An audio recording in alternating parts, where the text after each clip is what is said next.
Welcome to Bloody Good Horror, covering the best and worst of the horror genre since Halloween 2007. Listener discretion is advised.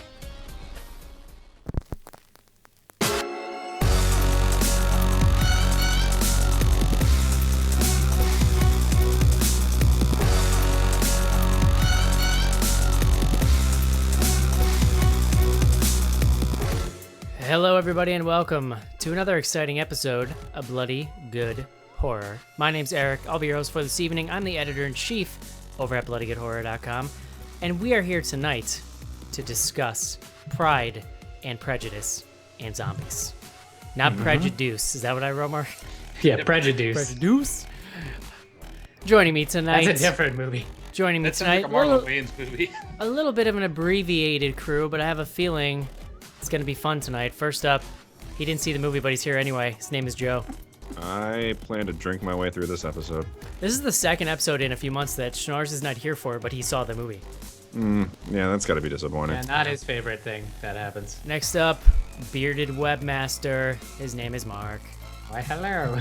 And finally, bearded instamatic His name is Casey. Got a pretty sick shamrock hat there, Casey. That's Notre Dame, thank you. Casey also vapes. Yes. He's a convicted vapist, as they say. Yes. Pretty sick shamrock shake there, man. Yeah. Can you blow some sick clouds over there, Casey? It's recharging. You'll have to wait. The hell? You don't have a backup battery? No.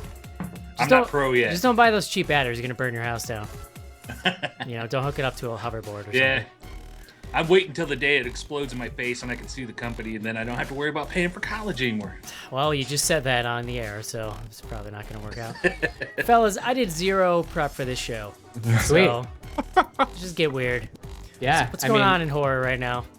I was going to say, I thought you were going to ask what's going on in our lives right now, because there's just all sorts of stuff going on. Let's just do an hour and a half on that puppy monkey baby commercial from the Super Bowl. Monkey puppy baby. Monkey, whatever it was, yeah. Baby monkey puppy? What was it? I don't know. I forget the order I of think it. it was It's- puppy monkey baby. Puppy monkey. Puppy Yes. monkey baby. Yeah, Puppy monkey baby. Oh, God. pretty I hate genius. it. I hate it.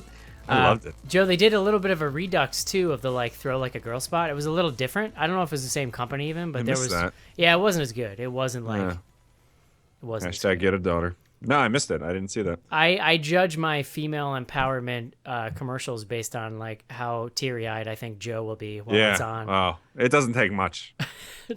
God damn it. Speaking of Joe's daughter, Joe and I went to Solomoth Brewery in Chicago this past weekend and had some beers, and then I returned to Joe's house to hang out for a little bit. And they what was the game that you guys were Disney playing? Infinity? So Oh, nice. we're hanging out in Yes. the living room, and Joe and his daughter are playing Disney Infinity, and You can I'm get just Star Wars characters for that, right? Yeah, The yeah, we've little got a bunch. amiibo thingies. Yep. and I'm just watching it hang out, and she turns to Joe and says, "Daddy, can the prisoner play?" Joe, your daughter's a maniac. It is Yeah. I don't know where that came from. I don't even know how she knows what a prisoner is. so Daddy, can the prisoner play? it's Oh man, I mean, it's my new favorite thing. So Yeah. if you're Yeah, looking it's for a pretty- nickname for me, just that's really refer- creepy. Yeah, refer no to me idea. as It's like the the kid prisoner. from the kid from the Twilight Zone. Oh my Yeah. God, I couldn't stop laughing. It's still the funniest thing. Did she start wonder- demanding that you like things that you really don't like that much? I want to say it was 2 years ago, so she would have only been 2.5. My That's your wife new was nickname on the show. my Sure. wife was changing her, and my daughter was standing up and leans in and whispers, just goes to my wife and goes "You're never getting out."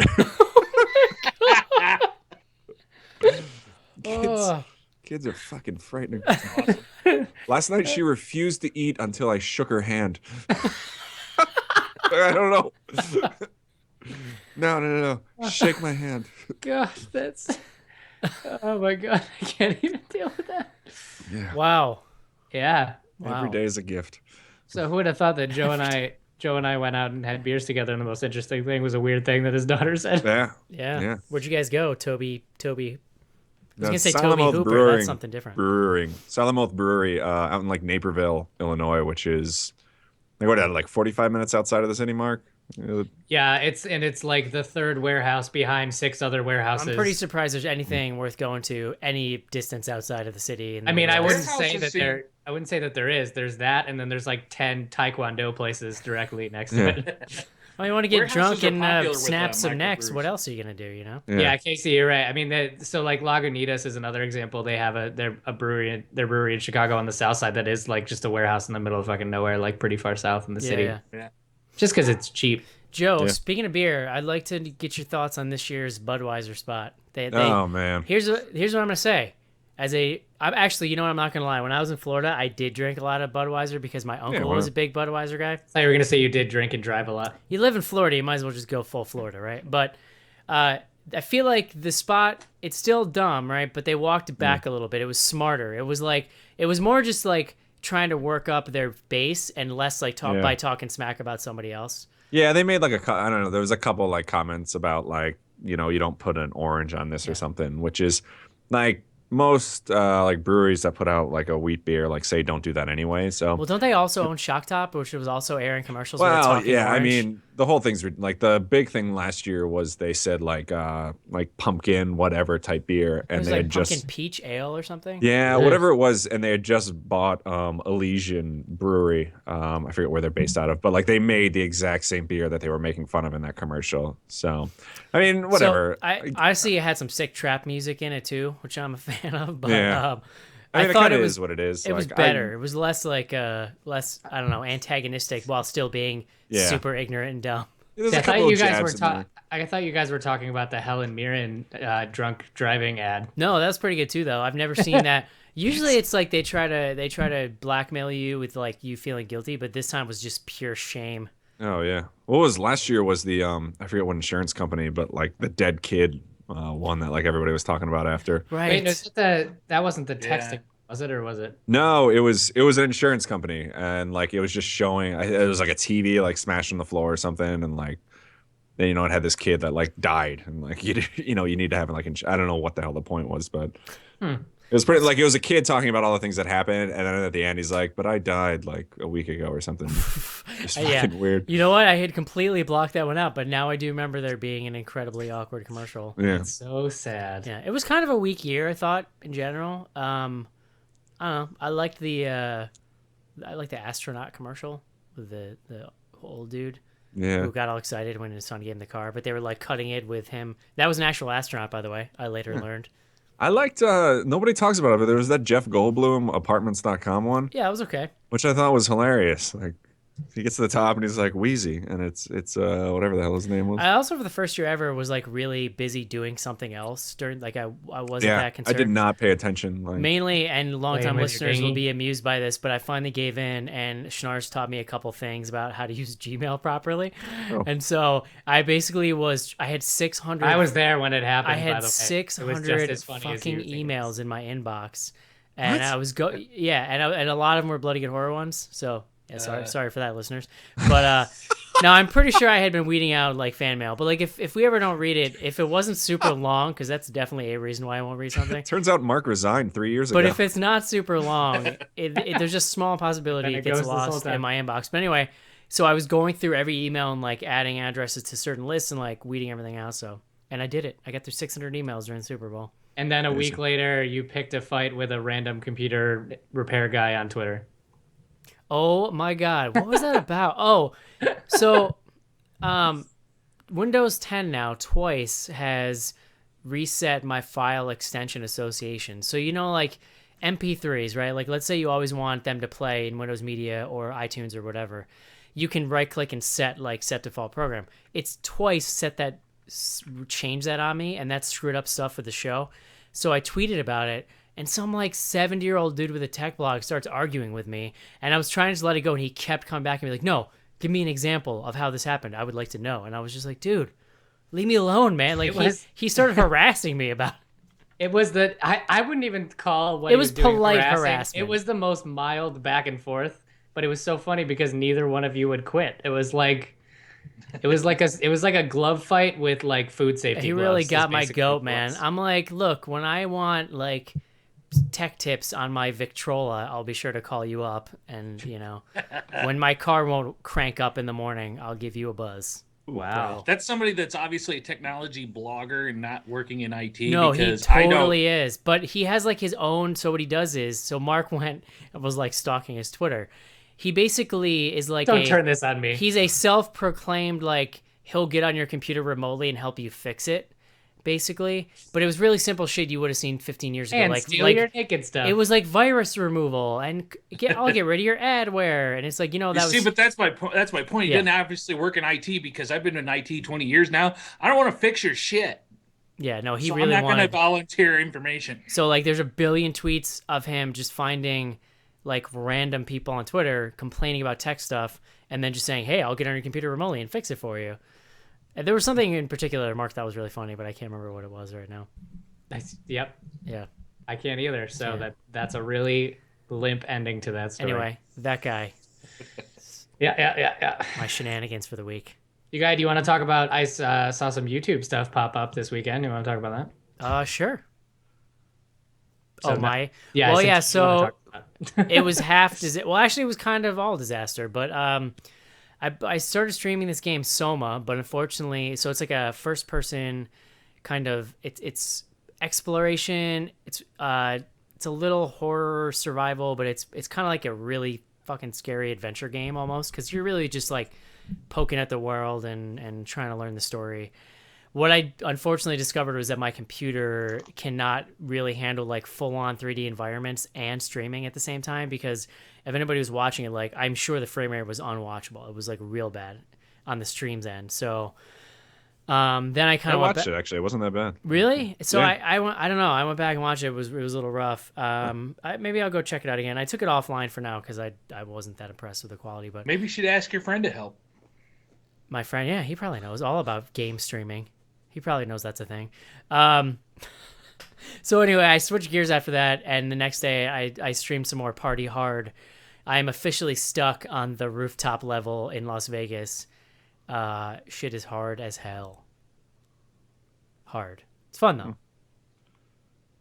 On the Vegas level, you can like cut the ropes to a bunch of window washers, and they fall down, and die. That's pretty fun. Mark, you're on mute, bro. Cool. There you go. I was gonna say that I want you to start playing Nuclear Throne because if you swear at the screen as much as I think about swearing at the screen, it'll be really funny. Yeah, so I think I'm gonna just like I might go back to Soma, but I'm gonna try to focus on stuff that's a little friendlier to my CPU. But It's youtube.com/BGH video if you want to watch these are videos there. yeah, I really enjoy streaming Party Hard, but I'm just afraid I'm gonna keep getting stuck in a level and it's not gonna be funny. Did you get kicked by a horse? No, I did get killed by a bouncer a couple times. It's just tough because there's not enough places to hide. Like the early levels, they give you little escape hatches and little rooms you can hide in, but you're basically in an open space, so you have to like really stealth kill people and then run away, and it's a whole thing. There you go. Yeah. I heard you might get some more video streaming up there on YouTube's in the near future. Yeah, have you come up with a plan yet for the stuff you want to do? I'm going to be doing some streaming a la Eric on the weekends with some Binding of Isaac, but I'm going to start doing playthroughs again here too. And we're going to be doing Resident Evil 0 HD Remaster Nice. from beginning to end. So Yeah, the nice thing about that too is they built in analog controls, so you can actually control it like a human being might control something, and not like no more tank controls. I'm so excited. Now, like, turn to the right, then walk forward. That was pretty much the sole reason why I could not play those games as a kid, because Me too. infuriated me. I hated waiting for those doors to open. Yeah. Or climbing ladders Joe, very slowly. that's mood setting. I don't care for moods. Yeah. That I could hear every part of that sip you just took. Really? You're welcome. It was sensual. Speaking of sensually sipping things, Joe, we're watching Pride and Prejudice and Zombies tonight. What are we drinking while we review that? Right. Well, I did not see the movie, but I can kind of get the gist of what might happen there based on the title. And in honor of that, I guess, I don't know, I picked Fuller's London Pride, which, I don't know, is this, does this movie take place in foggy London town? It seems like it would. a version of it. It takes place near it. Yeah, why not? Well, that's good because I think this brewery is from a place near it. Chaswick, London, which I don't know what that means in the United Kingdom. Chaswick. Anyway, Fuller's London Pride is an English pale ale, or what you might see as an English bitter. And pale ales in America are typically known for their hoppiness. I want to say, English pale ales have sort of that hop bite to it, but there's definitely a lot of malt, so they're a lot more, I want to say, like well balanced. I want to say like you could even sort of liken it to almost like a Sam Adams or a beer along that style, but it's really good. I think I originally had this one down in Universal Studios at the Hogwarts Academy in the fun little Harry Potter area there. Harry Potter area is formerly Jaws, right? No. I thought they tore down Jaws to make that. No, they closed Jaws like a while after. Or you know what? I have not been to the new area that's in the original Universal Studios, so it may be. But they have Hogwarts, which is over in whatever the hell they call it, the other park, completely separate. But anywho, I mean, this one's, I want to say it's like lighter and actually like kind of refreshing, so it's nice on like a warmer day, but good all year round. I don't drink a lot of beers that are not from the US of A. Just because, I feel like you can find local beers that are just as good. But this one I like a lot.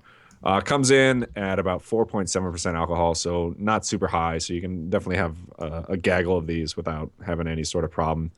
And the full name of the brewery is Fuller, Smith, and Turner. And you can find their website at fullers.co.uk. And yeah, there you go. That sounds like a law firm. Cheswick.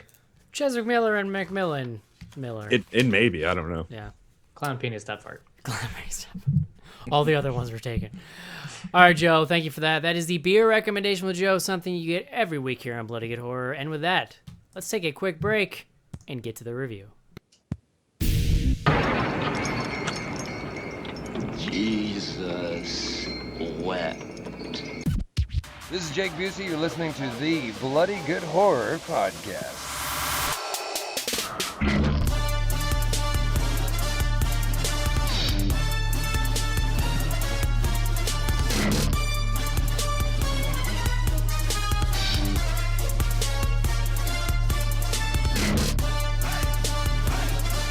Sit, Jennifer. You're big breaking TV. Up the prime time, bitch. Main feature. And we're back. What is happening? I was trying to get Mark in the chat, and he wasn't signed into Hangouts, and so what I was doing was trying to write something and show it to him on my webcam, but then I'm looking at it, I'm like, oh shit, it's backwards. So then I tried to write it backwards, and then I made it worse. What is cram fart? What? Cram fart. Oh, this is going to be a great man. episode. Yeah, it's really, we're getting off to a rip roaring start. Pride, Prejudice, and Zombies. I didn't look up a word. I'm a little disappointed in myself, guys. I was prepared for this show. Heaving bosom. But I am prepared to tell you what this movie's about. Maybe a little bit of help from Mark when I forget. Sure. So this is based on the novelization by, what's his name? Seth Graham something, Casey? Smith. Seth Graham Smith. Pride and Prejudice and Zombies. And we mentioned last week, like, this was a movie that actually had Natalie Portman attached to it at one point, which is kind of friggin' crazy, especially when you kind of see what it's about. I don't think any of us have read the book. So if you've come for scintillating literary insight, this is probably not going to be the place for it, but I can tell you things about zombies. Basically, the movie is like set in England in, I want to say is it the 1800s or the 1700s? I feel like beginning 1800s, I think, because there's part of the history dump at the beginning. They show you the 17 to 1800s. Yeah, like the beginning is this kind of history info dump, which is actually really cool. It's like this kind of 2D, 3D cutout animation thing where they show you like the history of the disease and then the kind of war and how the people basically barricaded themselves into London. But then the zombies breached the wall. They had another war and they kind of switched places. Like the people that survived now are in this in-between area. So basically you have London. There's a giant wall around that. Then people live like kind of in the in-between around it. They've gone back out to the countryside. And then there's like another wall they built around that. And so as we pick up the story, the kind of big thing going on in the universe is that it's looking like the zombies are going to breach that wall again, and so they're going to have to basically like escape out to the outer ring, I guess. Does that make sense? It's a little spatially confusing at some point, but Outer ring. so in this universe basically where zombies are like an everyday part of life, part of the way they deal with this is they send their young people, men and women, to Asia to basically train in, and this is kind of like the wackiest part of the story to me that I really love. They send them to Asia to train in like martial arts so that they can like handle zombie murdering when they get home. And there's this funny thing they set up where there's a class distinction. Basically, if you're rich and you're like well off and you're high class, you go to Japan and you learn like Japanese stuff. But like if you can't afford to go to Japan, you go to China and you learn the Shaolin style, Mark.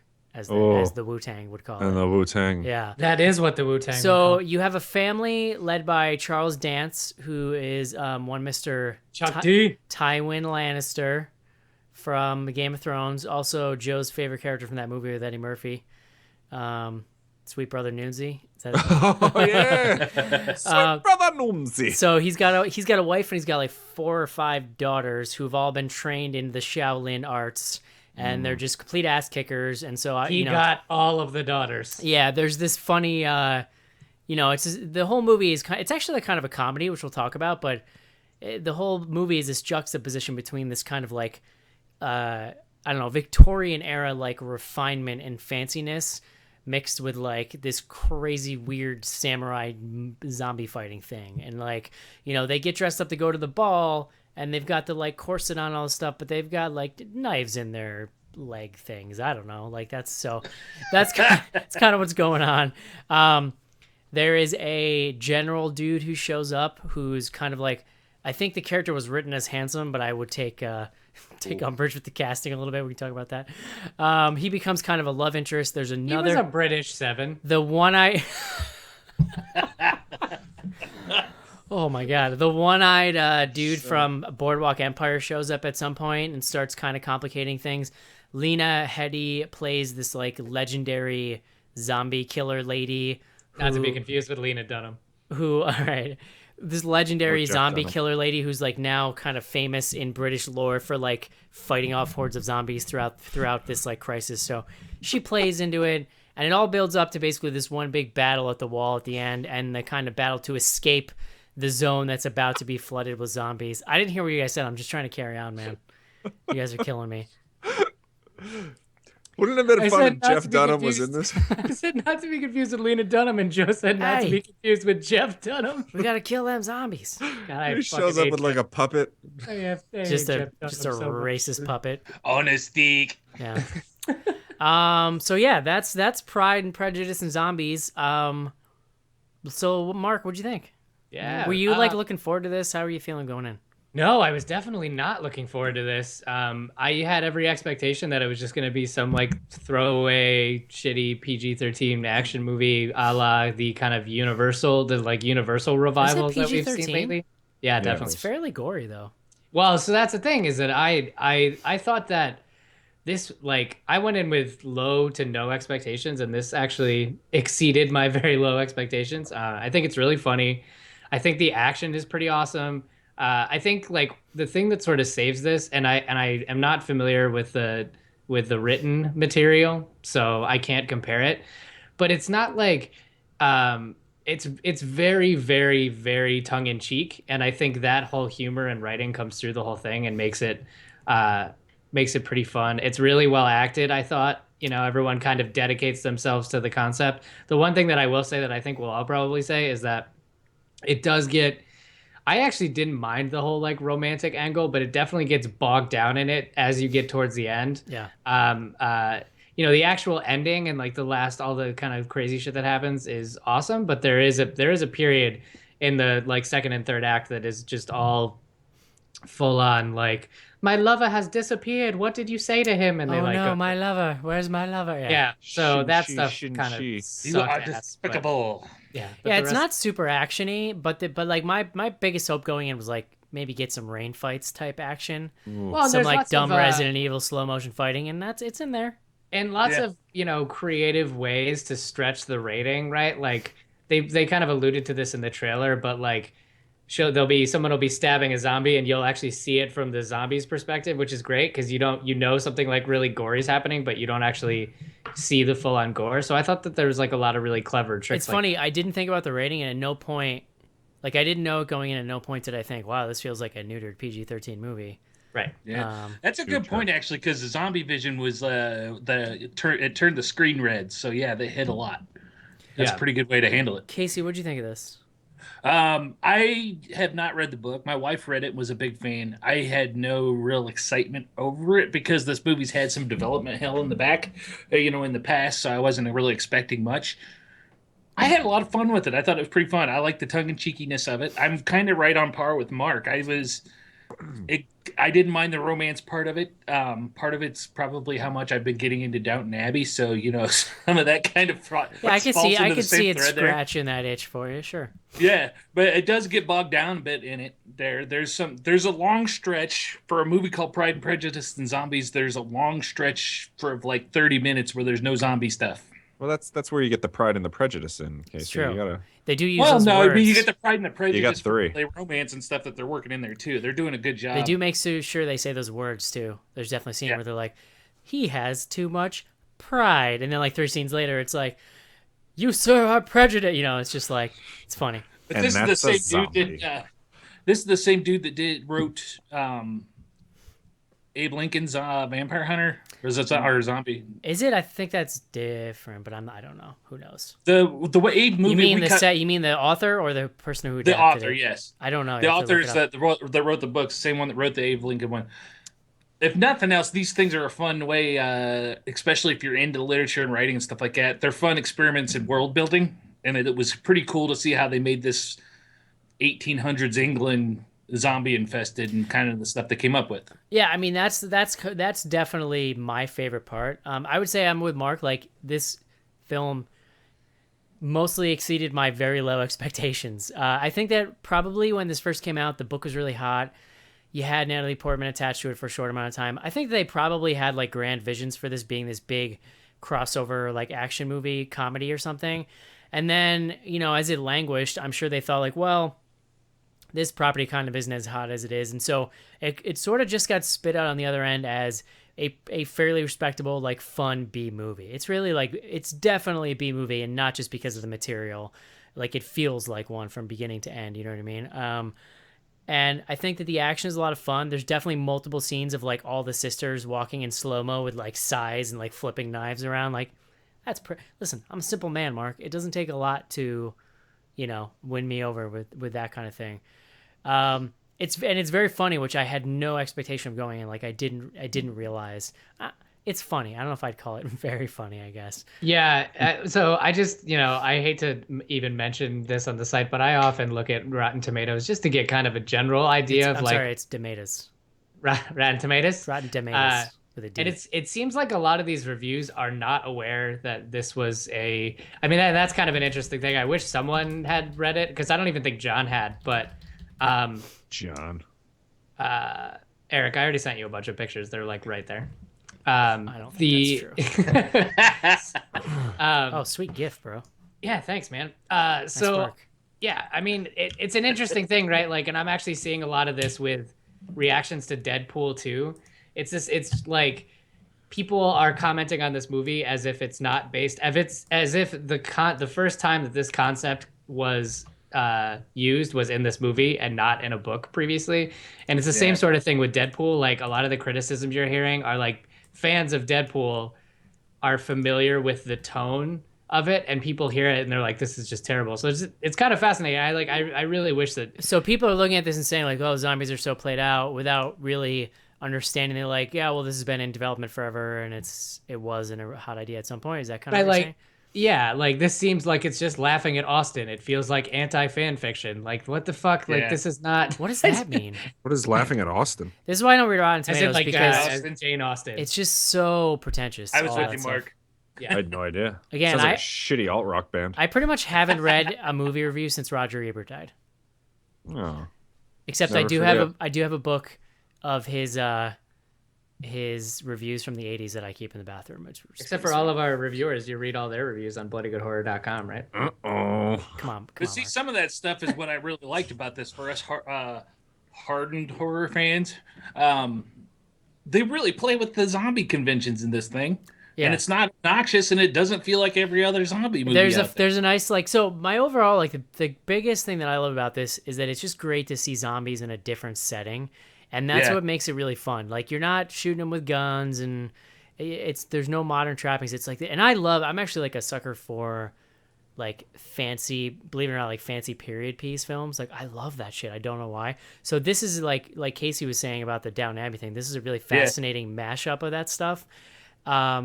And with these like really kind of knowing jokes thrown in. So I loved seeing the way that, like Casey's saying, like the world building, like they looked at this and said, all right, if these people were in this situation with the technology affordable to them at the time and what we know is going on in the world, how would that have shaped the way that they deal with these zombies? And that Right. stuff is so much fun. You know what I mean? There's also this great thing where they don't really turn totally at first, and so they're pretty much acting like a person for a while and trying to hide. And they that's talk. that leads to a lot of really funny kind of switcheroo moments, I guess. I don't know what the word would be for that, but Yeah. How would you Well, compare this, Eric, to Hansel and Gretel Witch Hunter? that had more action in it. Yeah. This is Because I kind of more- got the same vibe. Like this I is felt like more I would fun. like this because I liked like a movie like that. If you like that movie, I think you'd be into this. Yeah. yeah. Yeah, I think this was actually a little more. It's a good pairing with Hansel and Gretel. This is a little more well made. They took their the stuff that they're parodying. They took it a little more seriously, I guess. I will say it's pretty small scale. Like Hansel and Gretel Witch Hunter actually has a fairly Oh, for sure. big scale to it, and I do. There's part of me that wishes would love to have seen this with more money because actually they do okay with the zombie hordes and the battle stuff, but in general I feel like this is a film that could have had a lot more action set pieces to it, Right. and it doesn't. This movie, so I'm just doing my IMDb research. The director of this movie, whose name is Burr Steers, which doesn't even sound like a real name, directed Igby Goes Down, and then Okay. a bunch of TV shows, and then 17 again and Charlie St. Cloud, which are both Zac Efron vehicles from the Right. Charlie St. Cloud. That's got to 2000s. be like a Nicholas Sparks movie or something. It looks like it. Yeah, nice. The Is tag it two white the tag- people kissing? Nailed it. No, well, it's just one white person, Zac Efron, and the tagline is "Life is for living." So, Oh, that's a good point, Mark. That's a good point. life is for living, bro. So I just thought that was interesting. I don't know what that means in the context of this movie, but I don't know. Like I feel like I don't know. I'm kind of glad to say that this made it through. You know what I mean? Like I'm kind of glad to oh, that's cool. I got to see that. Yeah. Well, I made an interesting point, Eric, about it being like maybe not the best time. You know, like an obviously delayed movie Well, coming. this is dump month too, right? Well, it's Yeah. dump month, so it did 7 million worldwide. Wow, that's rough. On a $28 million budget. So, you know, But they dumped it, and I didn't see a Yeah. lot of advertising for it, and I don't know. It definitely felt like it was dumped. Like Which I is wonder a shame, what if you put this in the fall, or late summer? I could see this Yeah. the end of August, early September. well, also at the what same if- time, I could see their fear if they put too much push behind it. I don't know that it would have lived up to the hype. Well, and if the studio calculates that it's a bomb, they don't care. They just need to get it out and move on, get it off the books. Yeah. You know what I mean? Yeah, I mean, one of the things that's also interesting about this is that, the idea that Natalie Portman was attached to it was interesting because without her attached to it, this movie doesn't really have any. there's a lot of British stars in this movie and like a lot of sort of cult stars, like Charles Dance He's the best. and Lena Headey and and like a lot of a lot of actresses who have been in a bunch of stuff, but no one that's like no one that you can put on a poster and be like, go see this movie Yeah, for yeah. this person. And I actually it does- think that There is Doctor Who. yeah, sure. But that's not I'm but not that's, familiar. that dude is not that dude's like a nerd draw, right? Like someone will go be like, like I love Doctor Who, I'll go see that. But there's not like a big name you put on the poster that'll make people go see this. And in a way, I feel like it actually makes this a better movie. I Sure. think that you don't really have any one person. It keeps that B movie charm because it's all unknown people. It helps temper your expectations. Yeah, and Lily James, who's like the main character in this for the most part, It's pretty awesome. She was in Cinderella. She was Cinderella in Cinderella. Everything else is like, I don't know. She's also in Downton Abbey. Downton Abbey. Oh, she. All right, I thought she's great in this. I really like. She's very So this it's a lot of endearing. there are a lot of TV stars, right? Like a lot of TV folks in this movie, which I think is kind of cool. Like it has that, I don't know, it has that sort of light feel that TV has. Yeah. I feel deprived that I didn't know who Charles Dance was until Game of Thrones. And it's funny because he's such a like bad character on that show, like moral wise. But at some point watching that, I was like, I love this dude. This guy's the best. Like He's pretty good. I started loving the character just because his like hammy acting was so amazing. And Lena Headey in this too, like another Game of Thrones person. She is hamming it the F up in this movie and just like totally She's got an eye patch. Totally going for it. Like one of my favorite scenes in the movie is like the love interest hunk guy, sneer quotes, Mark, is Lena Headey's British Seven. You can just call him British Seven. Lena Headey's nephew. And so when she finds out that he's kind of courting this girl, the main character, who's like sort of looked at as being of like a lower caste, I guess you could say, she goes to trained in China. She goes to confront her in her like their underground dojo that they have at Charles Dance's farm, and they have this like pretty awesome fight with each other, and then she makes the girl has to fight Lena Headey's like enormous bodyguard dude, and like she messes him up. It's really awesome. And then like she's like, all right, and then she immediately just like respects her because she fights so well, and then she's like, I'm gonna help you, and it's just like the funniest like B-movie moment. Yeah, I was actually a little disappointed because they have like when you first learn about Lena Headey's character, which is actually a little ways into the movie, they're like, legendary so and so, and they do this cutaway, and she's like Army of Darkness style, like standing on a pile of zombies, just like slashing and shit.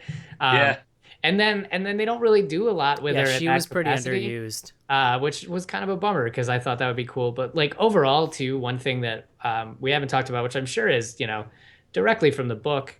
And even from Pride and Prejudice itself, like it's pretty awesome that this is like such a heavily female cast. It's just like, and very capable too, like they're all just kind of kicking ass, and it's sweet. There's a little bit of like, I need to have my lover to save me, but they do kind of turn that on its head a little bit. So it's all the male characters were definitely kind of more of the bumbling sort when it were comes like to that. They were like arm candy too. That's what was kind of funny about it. Well, and they did kind of play it so that the main character, like she was saved a number of times, but in the end, like she kind of ended up saving her dude. There's this really weird thread too that's like actually the source of most of the comedy in the film, where her cousin, right, wants to marry her, and the mother is all about all the daughters getting married because, like, I guess, I don't know, like in that time you would just want your daughter to get married so that she can go like live with their family or whatever. But she, but that's kind of the twist in this universe, is that these women, Shaolin trained, mind you, Mark, are very independent. Like, I don't want to get married. Like, I'll never give up my knives and my stabby stab. And that's kind of this funny thread. But like this cousin comes to town, and I mean, was the joke with him supposed to be that he was gay on top of being awkward? He was a minister, so he was a dork. Well, you tell me he's a minister. That doesn't really dissuade me from my theory, Casey. Boy. I was actually, I mean, I was getting that vibe a little bit too, but I don't know if that's just like a characterization sort of thing. I don't know. I didn't pick up on that because with me, the whole thing with him is he's a minister. he was kind of bumbling, and his only concern was about status because he was the one that was going to be, because her dad, the Charles Dance, when he died, he had to pass on his estates to a male heir because that's the way it worked. It had to go to a male heir, couldn't go to his daughters, so he was the one that was going to take over. He was just looking at getting a wife, becoming rich and famous, because he kept going on about how he was bragging, how he was good friends with Lena Headey's character and all this stuff. So Yeah, I he mean, was all about status. I know, and he was just dude, I totally get that. Like, that's pretty clear. I just didn't pick up on the gay angle myself. But the point is, like, at some point, his affectation is so over the top. You're like, I feel like the other funny angle of this is that he's also gay. I don't know. Like, I feel like the movie was trying to tell it us did that. seem It was a little much, is what I'm sure. That's what I'm saying, Joe. At some point, I was like, yeesh. Well, no, you know what it was? Honestly, now that I'm thinking of it, that they really telegraphed it, but never went all the way with it. When they did the like ballroom scene, he like knew all of the dances super well and was extremely enthusiastic compared to everyone else, and that's when I thought they were kind of that's the angle they were going, but they never fully. They never That was fully. just an interesting thing. I mean, he's like a pretty Just be a funny dance enthusiast, Mark. I don't know. Yeah, I mean, I'm just saying. He was trying to marry all his cousins, and he was not interested in any of them in a romantic sense. It's a funny thread throughout the movie, and it sets up all this stuff with like the females basically just being like, "No, I'm a zombie killer, sir." And you're a dandy boy. Yes. Yeah, I think the finale is like pretty good. I think that like at some point the story, at some point the story gets like totally batshit insane to a degree that doesn't make any sense. Like at the point where we're talking about like the zombie antichrist and the four horsemen of the apocalypse, which is a thing that's brought up and like never touched on. At some point you're like, all right, well, this is all nonsense, so I'm just gonna like resign myself to not totally getting what the hell's going on right now. Man, they really kind of screwed the pooch with that Four Horsemen thing, because they showed you a couple times, like very briefly, and maybe they're setting up for a sequel. You got to believe that they are, but I'm pretty sure based on how this did that it's not going to happen. Yeah. Did it not do well? I didn't see. It did not do well. Forget movie. Don't you think this would make an amazing like weekly TV show? Because you have this you have an ongoing conflict. You have a great setting. You literally could just be like. But like, would it be a better zombie show than The Walking Dead and a better like romance show than Downton Abbey? It could be for fans of both, Mark. If it's like lighthearted, like I feel like that could have an audience. Like, I would watch like a that. fun show with a lot of like bloody, gory action. Like not like just down. Throw it and on dour. the CW. Like the opposite of The Walking Dead. Like I think it would have to be really fun, like this movie. Yeah, throw it on the CW after iZombie or something like that, or you'd pair it with that, and it'd be perfect. I would put it on like HBO. I think that'd be sweet. I like seeing girls kick ass. I feel like, you don't get that in The Walking Dead as much. I would watch this, Mark, all right? Jerk. So we hinted about it earlier, but one of the things I wanted to talk about was a PG-13 movie, not a lot of gore. They had some really great zombie makeup in this flick. Yeah, it was pretty good. I agree. I mean, it was I think we mentioned this before, but it was cool the way that they played with like, for the most part, they were just kind of living in society. It was pretty normal. Like they're taking a carriage down the road and they're like, it appears that the orphanage was breached. And you just see like some orphan children zombies just walking around. Yeah, like that's a funny thing, right? And it's like, it's kind of, I feel like, and I'm sure it's way stronger in the book, but there's this thread of like kind of bourgeois, this thing where like, they're back in the countryside and right away this kind of upper crust has reestablished themselves by taking over these manors and fortifying them. And so now we're back in these like sprawling British estates where like we're trying to be better than our neighbors and have more money. And like there's lots of this really interesting class stuff, which I'm sure is fleshed out way better in the books. Yeah, I mean, I get the feeling a lot of this was probably fleshed out. Yeah, better. yeah, but no, I like that angle of it, but that's the funny thing is like, even in the zombie apocalypse, these rich people, like they are establishing their ladder of who's more important than who, and it's all about like being more rich than your neighbor and that kind of thing. That stuff is like kind of a fun thread, I thought. It speaks to the timelessness of Pride and Prejudice, and zombies. Yeah. I am disappointed to find out they are not going to make a movie of Sense and Sensibility and Sea Monsters, which would have been the natural follow-up. But The Trinity. that's a real thing. That's a book. Yeah. That happened. Oh, I know. Okay, good. I thought, one of the things that I'm sure was in the book that I thought was great in this was the idea that there was like just this giant moat and that there was one bridge. They blew out all the other bridges, which just gave this kind of sweet, this awesome like 300 vibe, of like we have to defend this There one were thing. moats everywhere. They're just fucking moats. I almost think you set the show. Boats and hose. You set the show either like in the war where the zombies break out of London, or go back even far. Like it's got to be a prequel, or you go back even farther and have it when people are still living in London and the zombies are starting to breach, like or like when the breakout of the virus happens or whatever. I'm telling you, man. I just thought of this right now. You should start writing it. We should make this show. Write some down, spec Hollywood. scripts, bro. I feel like everybody except Mark is on board. Page 1, Shallon style. Sorry, I'm sorry, I- Mark. John isn't I- here. I don't know what to do. I just wanna know if the pastor's gay. That's all I want to know. Yeah. That's all I want to know. I don't know. Doesn't matter to me. I guess I just don't see those things. I don't see those things. Those things don't concern Joe me. doesn't see sexual orientation. Well, Joe, when you live your life in prison, your view changes. That's fair. Anything else you guys want to talk about? Like, favorite scene, favorite character?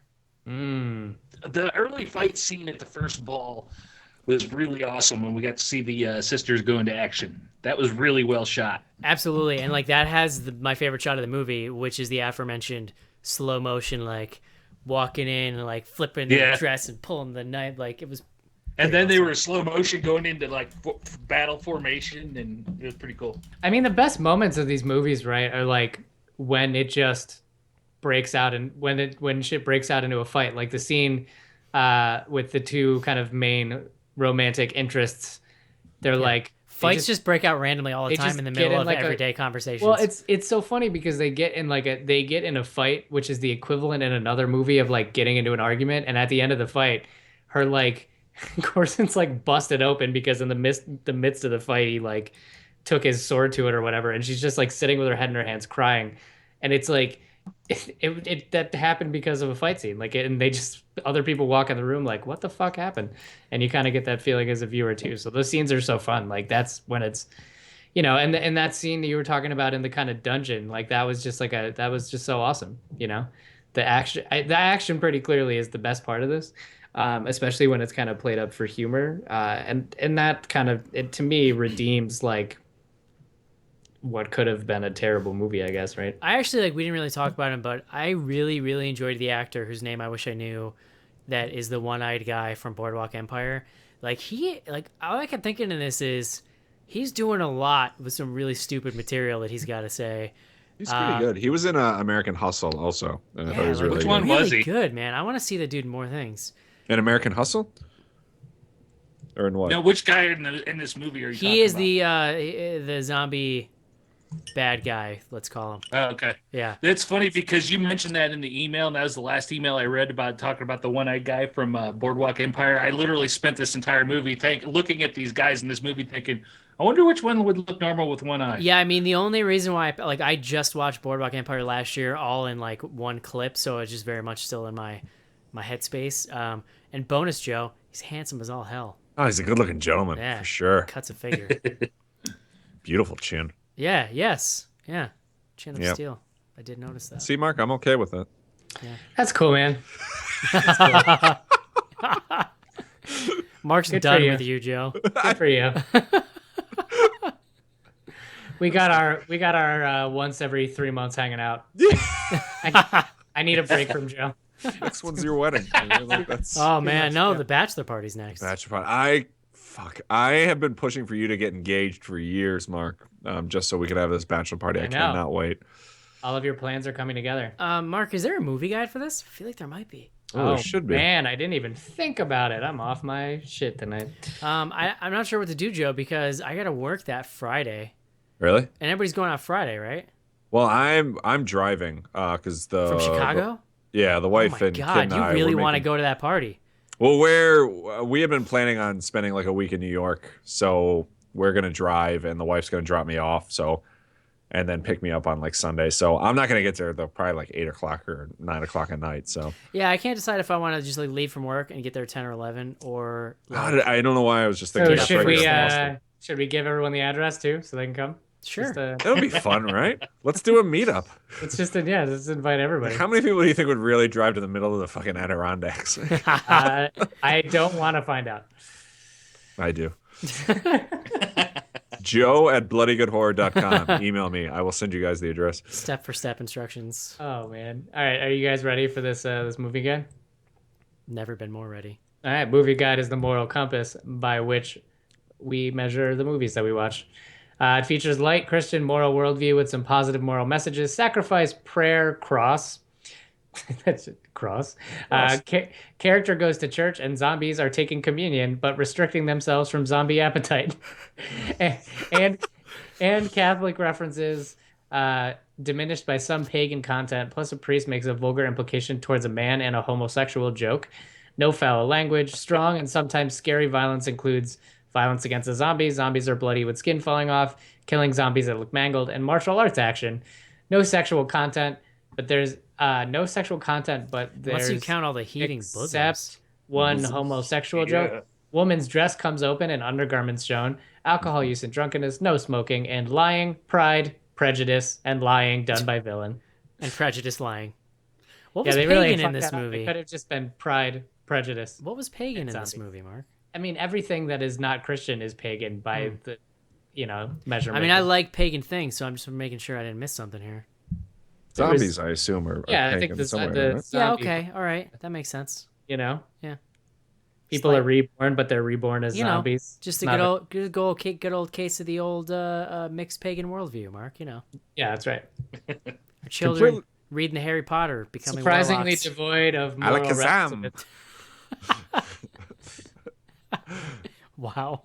Completely off topic, but I am this close to just giving up beer completely and just switching to hard sodas because they are the greatest. It's a lot of sugar, Joe. That's a dangerous game. I don't give a fuck. I'm really looking forward to your. Is that what you're list. drinking right now?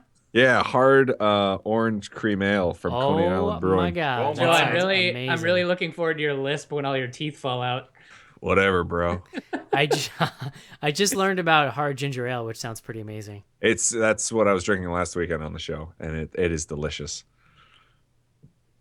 Let me know how that goes for you. So yeah.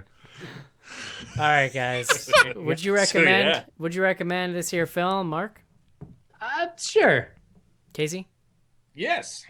Yeah, I'm gonna say yes. It's I fun. would too. I haven't seen it, but It's fun, and I think if you're a horror fan, you've been hearing about this forever. It's kind of worth just seeing how it came out on the other end of the Hollywood machine. So, Yeah. plus there's some slow motion Especially fighting. If you thought that the Abe Lincoln movie there from a couple years ago sounded like a good idea but didn't turn into a good idea, this turns out better. Yeah. With the same type of idea. All right, guys. 3 thumbs up from the Bloody Good Horror crew. Let's take a quick break and do some fan mail.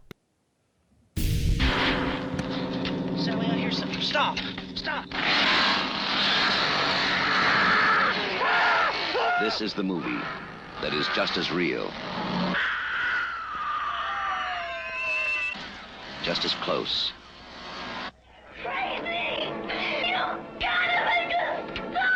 just as terrifying as being there. Even if one of them survives, what will be left? The Texas Chainsaw Massacre. After you stop screaming, you'll start talking about it. Greetings from Tromaville. This is Lloyd Kaufman, president of Troma Entertainment and creator of The Toxic Avenger. You know, folks, when we're not making those great movies like Tromeo and Juliet and Poultrygeist, Night of the Chicken Dead, the Troma team likes to kick back and listen to Bloody Good Horror because Bloody Good Horror is the best television there is. Send your emails to info@bloodygoodhorror.com or hit us up on Twitter at BGHorror with the hashtag AskBGH. And don't forget to pick up back episodes of the show at podcast.bloodygoodhorror.com.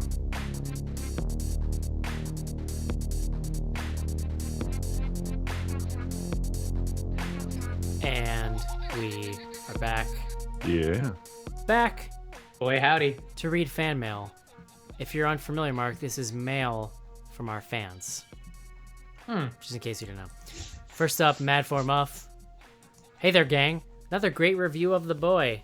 Thanks. which I think I'll check out as I have a soft spot for Lauren Cohen. I'm not sure if I read this last week, but we'll keep going. No, I don't think you did. Can't wait to hear what you think about The Witch. It looks super, super creepy.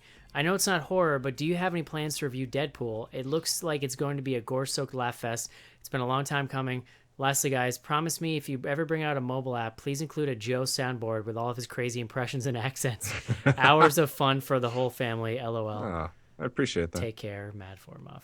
I don't think we're doing Deadpool, are we? I guess not. I mean, now I think about it, it would have been fun, but it's going to be like record cold in Boston this weekend, and I don't really want to leave my house, if I'm being frank.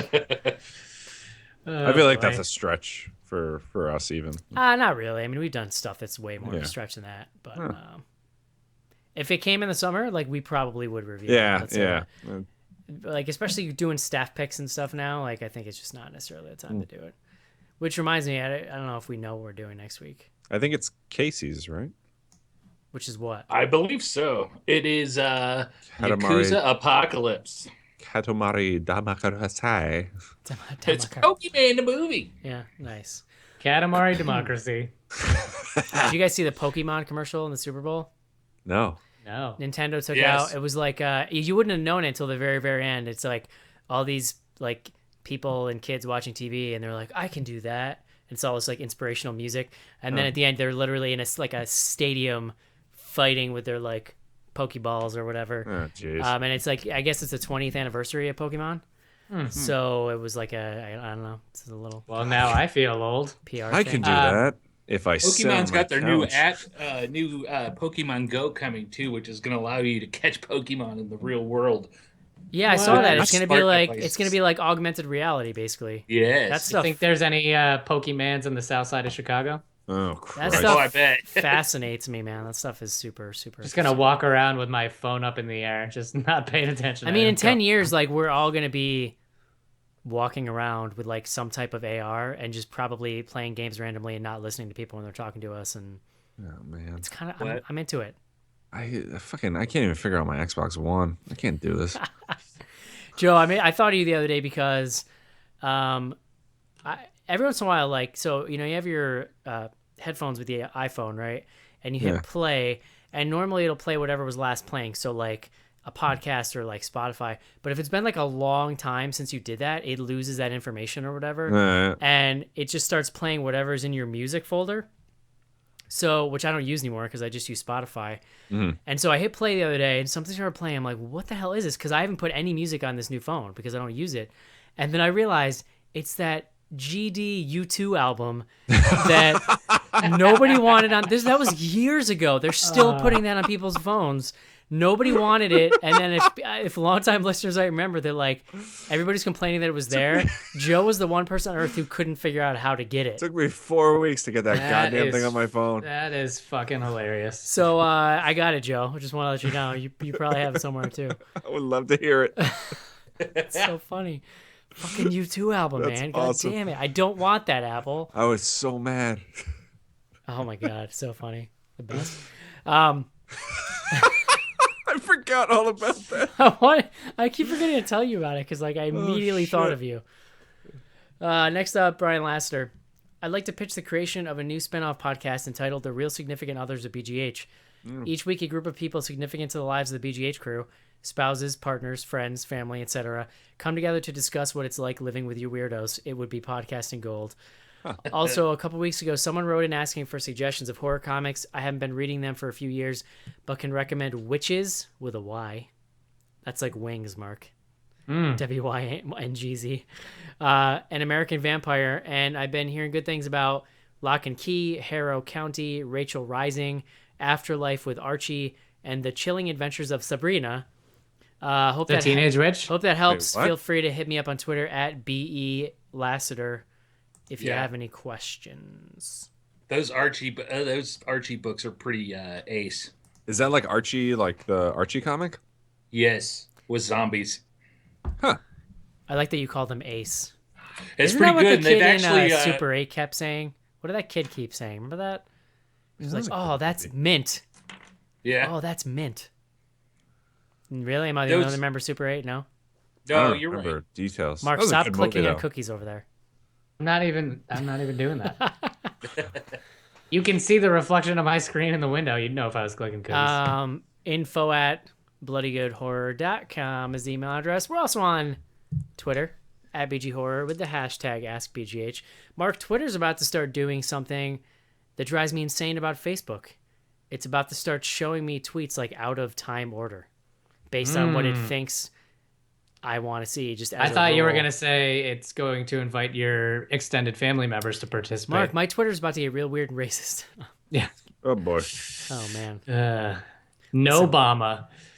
All right. I have Facebook friends that were not happy with Beyonce. Let's just put it that way. Yeah, no shit. Why Oh are my people God. so pissed about that? What the Because fuck? they're racist. Yeah. To put it bluntly, Joe. I don't know what their problem is. I like a big ass. Oh my God.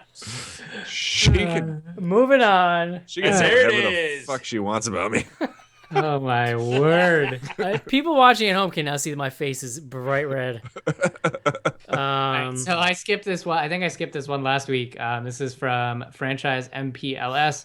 I saw 31 at Sundance. Are you guys looking forward to the movie? What is your favorite / least favorite zombie film? 31 is Rob Zombie. Yep. Yeah. My favorite's still the original House of a Thousand Corpses. Like, that's just a wacky, Yeah. fun I'd agree. movie. I freaking love Devil's Rejects. See, I hated that. Like that would probably be my most hated. My problem with Devil's Rejects is it's just a mean movie. And like, I don't know who to. I don't know. We've had this discussion so many times. Yeah. He's just like, it's a mean movie. Like, I feel uncomfortable watching Devil's Rejects, and it's like he's not artful about it, and so it just feels really crass and gross. Oh, that's weird. He's usually so artful. Yeah, and so, but I think, and like, House of a Thousand Corpses is also crass and gross, but there's just enough of like a black comedy grindhousey twinge on it that it feels better to me. It My feels problem like with Devil Chris Rejects Hardwick. is like I feel like you're locked in a hotel room with his wife for like 2 days, and like I can't. I'd like, be okay with that. I will say, Devil's Rejects. Bill Moseley has like the greatest goddamn beard that I have ever seen in my entire life. It's Yeah. amazing. I mean, he's going full Mosley in that movie. 31 looks interesting. I haven't paid any attention though, because I haven't paid very much attention to details. I've got a general idea of what it's about, but I want to go and get wowed by something crazy and kooky by him, hopefully. I spent a lot of time in the show just hating on him, and then actually, like, I remember sort of being okay with Salem or whatever that was called. Well, yeah. Because it just was so dumb, but like in a really funny. I don't know. Like I remember kind of liking that. I think that was my trolling top 10 pick of the year that year. It was like my number 10. But Rob Zombie has successfully made it so that I have zero expectations of him. I have zero literally negative expectations of Rob Zombie. So anything he does, I'm just for it now. I'm like, all right, man, cool, whatever. I know I'm going to watch it because of the show, and it'll be weird. It's not even Rob Zombie. Like, you're kind of touching on something that's happened to me in general, which is that I found that I enjoy almost every movie better if I have no expectations going in. And for the podcast, Life in general, that's a rule that works for life. Under promise, over deliver. Yeah. But it's it's a. Well, we've been talking about that, like, but Eli Roth is the same thing as Rob Zombie. It's like 5 movies in, it's not kind of like adorable anymore that you make this really rough around the edges movie that's not that good but kind of crazy, because you should be better by now. Well, I mean, you just gotta. It's worse with Zombie though. I will say that. Like, you gotta grow up a tiny bit, right? I will say. Go ahead. It's like Blink 182, man. Yeah. Eli Roth. Spiders. If you're just talking like purely storytelling technical, Eli Roth is far and away a better filmmaker than Rob Zombie. Still not a good filmmaker. I have opinions, Mark. But who's a worse writer? We could have a conversation. Rob Zombie every day of the week. A worse writer? Yes. All day, every Do you dark. remember some of the things that from the Halloween script?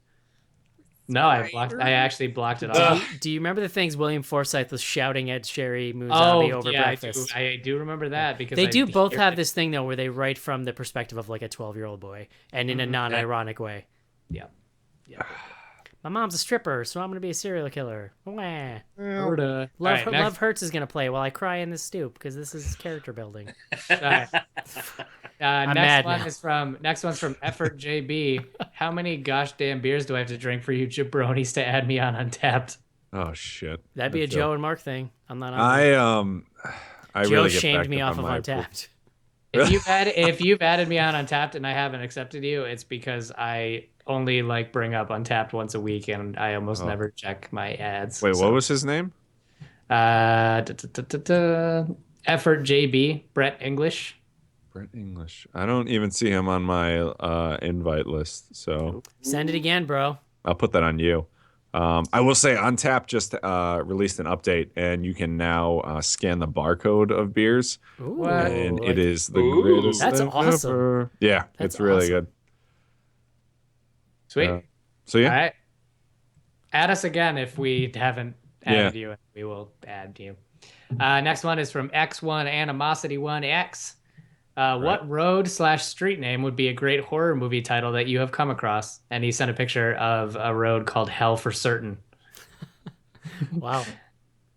I've probably mentioned this on the show before, but on I-90 between Chicago and New York somewhere, I can't remember where, there's a Fang Boner Road. So that'd be pretty good. That'd be a pretty good horror movie title. Fang Boner. There's a street near me just called Home Street, and I don't know why, but it kind of creeps me out. I think that is the name of a movie, right? It's I gotta find be. that weird. Home Street. Hashtag.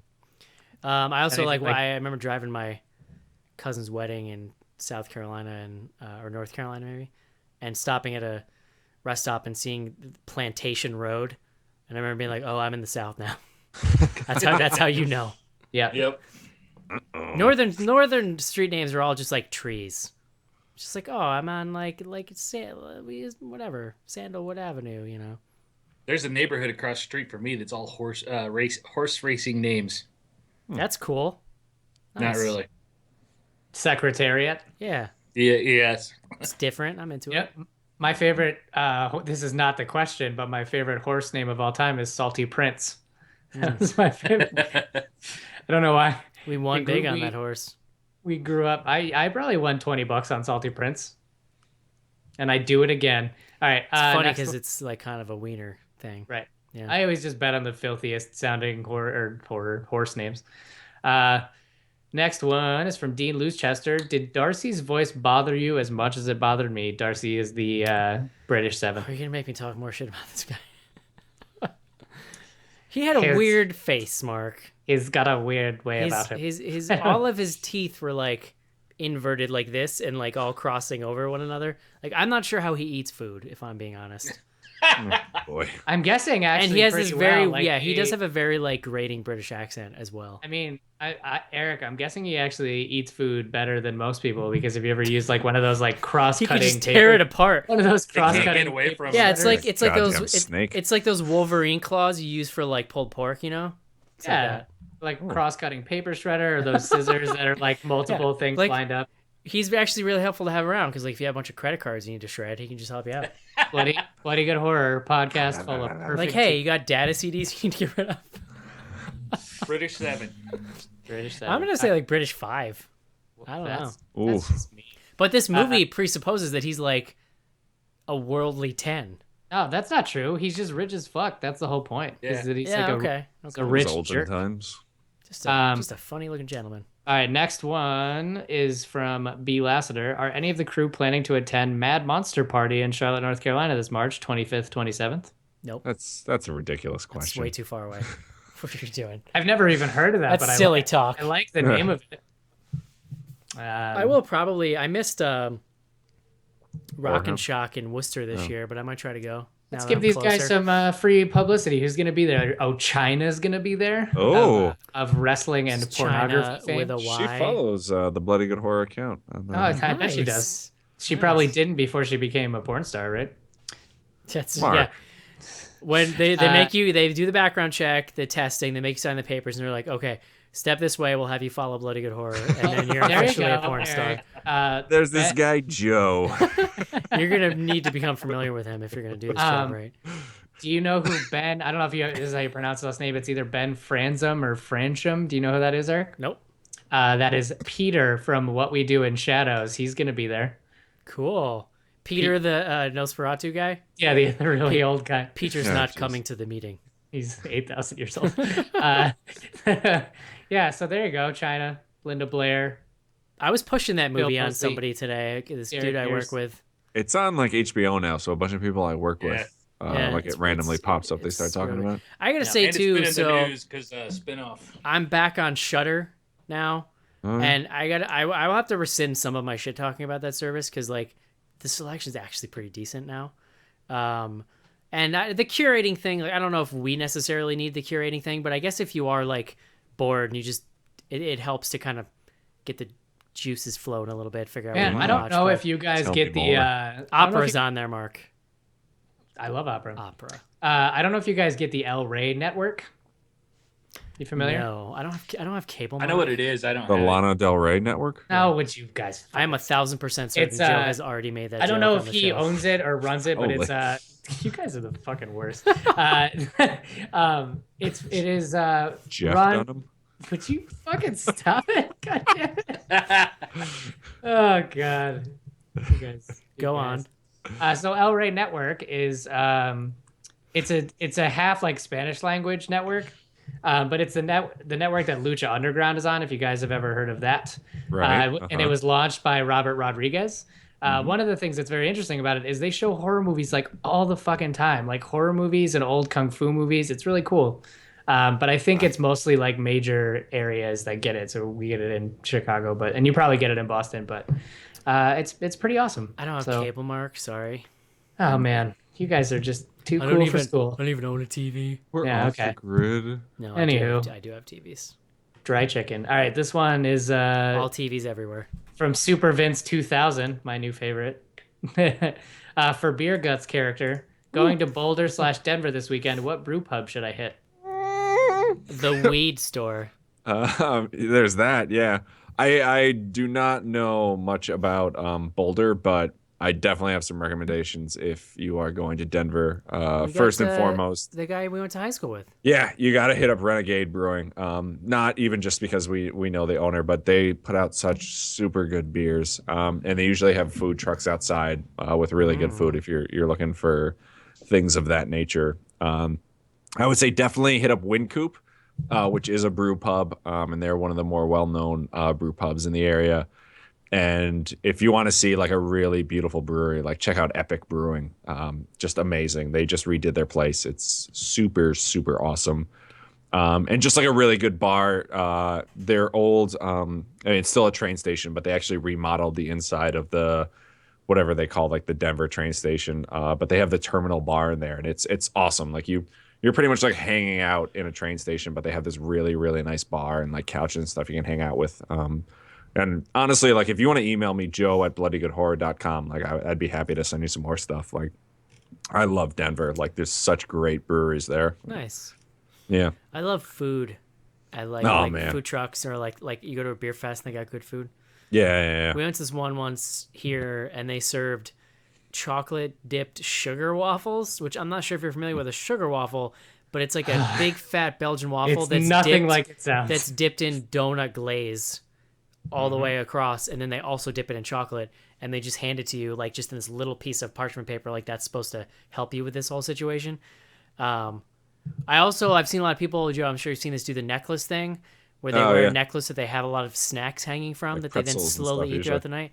That's genius. Yeah. Me and some buddies went out there last year.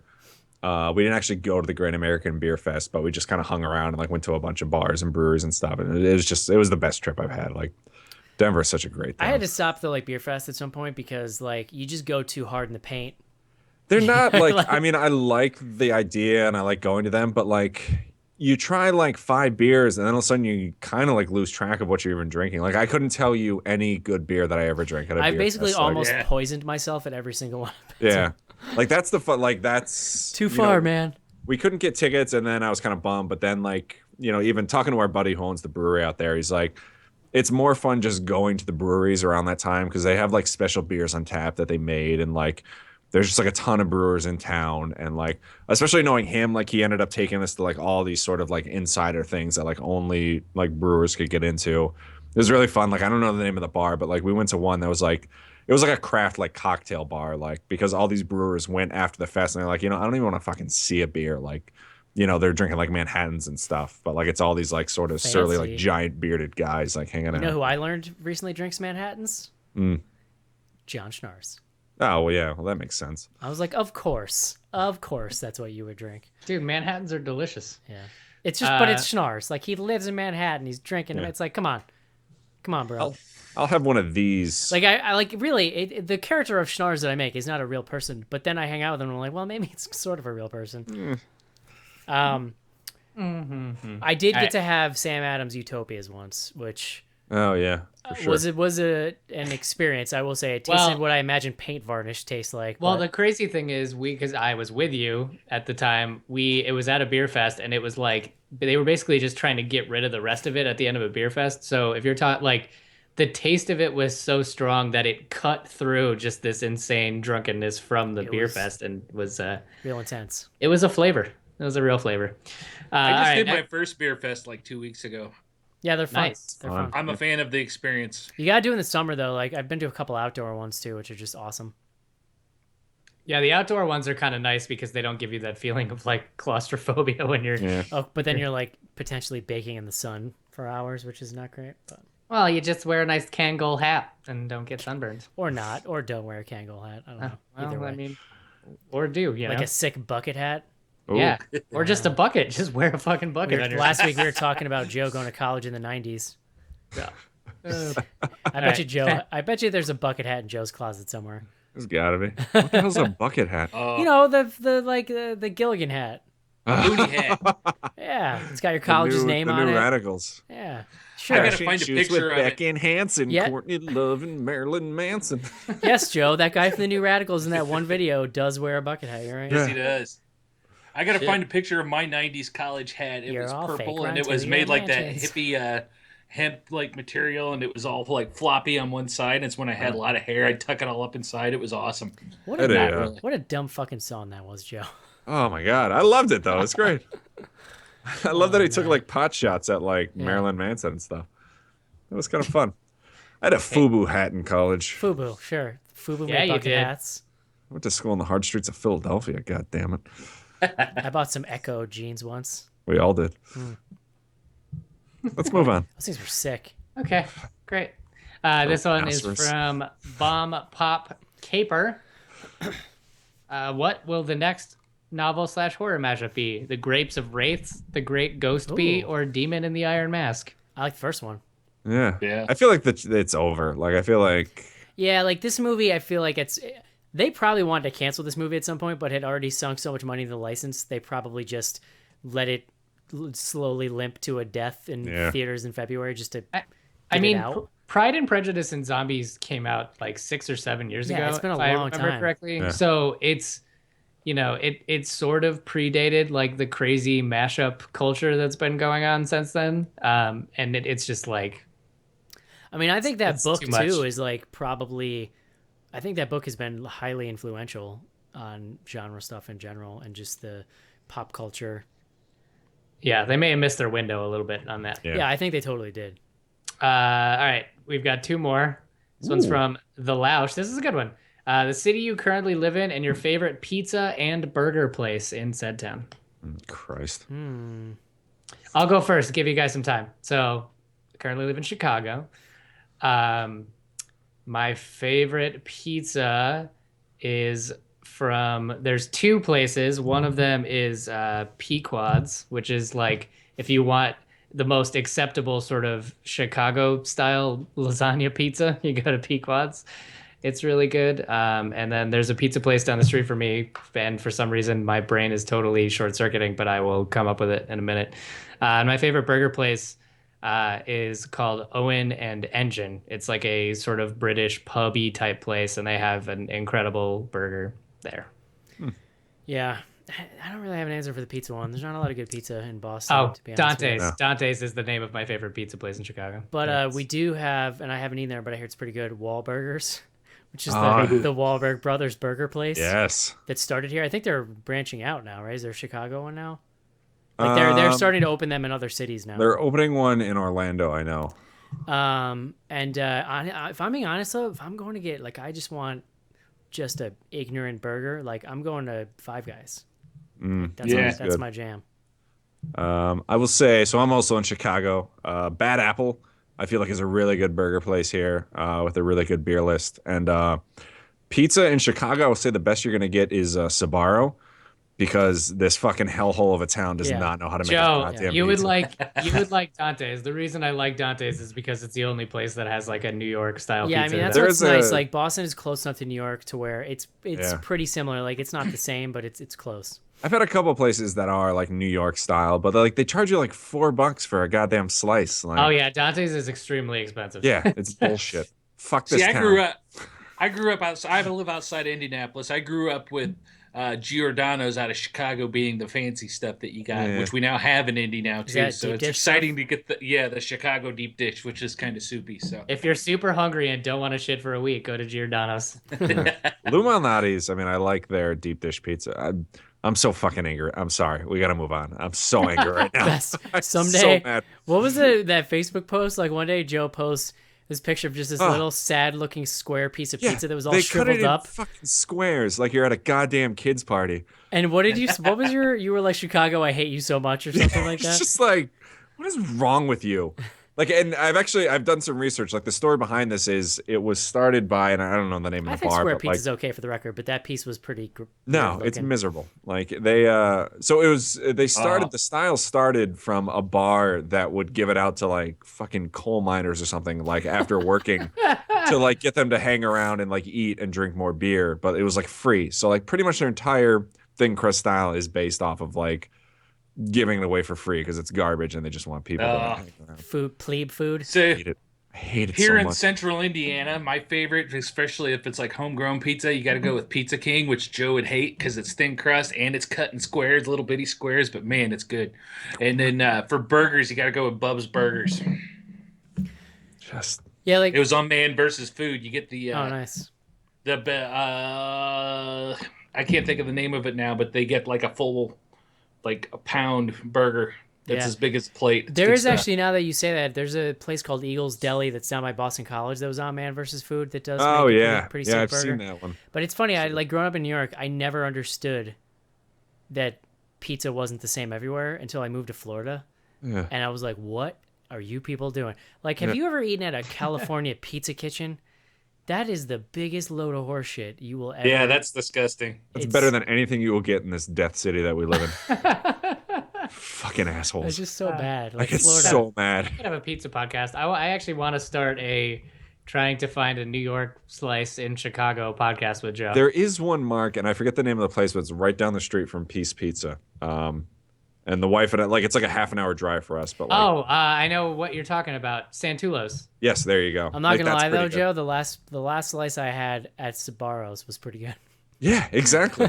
Santulo's is I would agree with you, a really great New pretty York good. style piece that is like the size of your fucking face. It's Yeah. gigantic. I mean, you can find it in Chicago, but like you have to like search it out. You can't just like order from like the corner place because It you're is gonna kind get... of funny because Peace, which the other place Joe talked about, is like right next door, and if you go there, it's like a 4-hour wait. Like people think it's amazing, and there's a far better pizza place like 2 doors down. That's Well, you know why never- Peace is good is because the owner's from New Haven, Connecticut, and it's a New Haven style pizza. Mm-hmm. These Midwest fucks don't know what they're doing. We gotta move on. Goddamn clown show. We gotta move on. All right, here's one. This one I think is actually just for Eric let's- specifically.